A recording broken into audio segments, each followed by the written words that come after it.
So అంటే అఘోరి మీద మీరు పోరాటం అసలు ఎందుకు మొదలుపెట్టారు? అసలు ఎందుకు మొదలు పెట్టాలనుకున్నారు అసలు? నేను స్టార్టింగ్ నుంచి ఒక మాటకి రండి. నేను షామర్పేట కట్టమైసమ్మ దగ్గర టెంపుల్ దగ్గర ఉంటాను. అయితే వెనకాల గుడి దగ్గరికి రాకపోయేవాళ్ళు. చెరులో అఘోర ఉంది అని వారం 15 రోజుల నుంచి వింటున్నాను.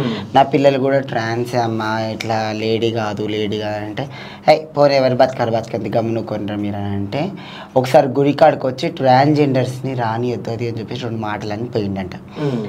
నాకు గుడి కాడికి పోగానే నన్ను చిన్నగా ఉన్నప్పటి నుంచి చూసిన వాళ్ళు ఆయేవాళ్ళు చెప్పారు గిట్ల సంధ్యమ్మ గిట్ల అనిపోయినా అంటే మేమేం చేసినాం పోయినాం. మళ్ళీ ఆడదా మళ్ళీ కొజ్జోడా ఏం సంగతి చూద్దామని పోయినాం. పోయే వారికి 30-40 మంది మన దగ్గర 30-40 మంది మన ఈసెల్ దగ్గర నుంచి ఒక 2 పిల్లలు మన దగ్గర మేనేజర్స్ వానికి. ఓకే, వన్ మేనేజర్లు మనల్ని రాణిస్తలేరు. మీరు రావద్దు, మీరు కొజ్జోలేడికి రావద్దు అన్నాడు. ఎట్లా రాని వచ్చారు? ఈడుండే లీడర్ని నేను, నాది ఇది కట్ట నాది. అమ్మవారి కాడ మేము చిన్నగా ఉన్నప్పుడు నేను చేస్తాను జరిగి నూకేసి వస్తుంటే అట్లని కావాలని దూరం నుంచి గుట్టలకి వస్తుండు. సరే షూటింగ్ ఉంటుంది, ఒక షూటింగ్ ఉందనుకుందాం. షూటింగ్ ఉంటే కెమెరాలు ఏం లేకుండా షూటింగ్ చేస్తారా మీరు?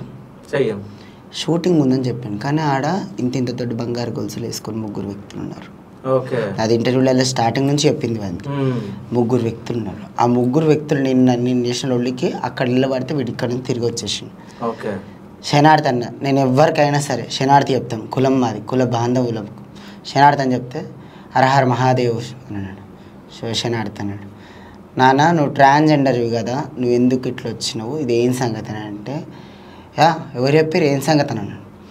ఏందన్న నువ్వు నీ కుట్లు కనబడుతున్నాయి, నేను 20-30 మంది పిల్లలకి వేయించిన, నాది కూడా సిజేరింగ్ బాడీ, కుట్లు ఏడుంటే ఏం సంగతి తెలియదా, కుట్లు కనిపించే వారికి ఇది ఏం సంగతి ఇది ఏంటి అది అని చెప్పేసి అని అడుగుతుంటే మీ మీడియా వాళ్ళల్లో ఒక ఆయన కొంచెం దూరం ఉండి ఇంటనే ఉండి అప్పటికి. కానీ నాకు మీడియా ఆయన అని తెలీదు.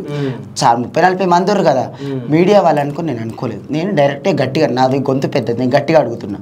అడిగే వారికి కొన్ని రోజులలో నేను రివీల్ అయిపోతాను, ఆ రోజు మాట్లాడతాను. కానీ అప్పటిదాకా ప్లీజ్ అన్నాను.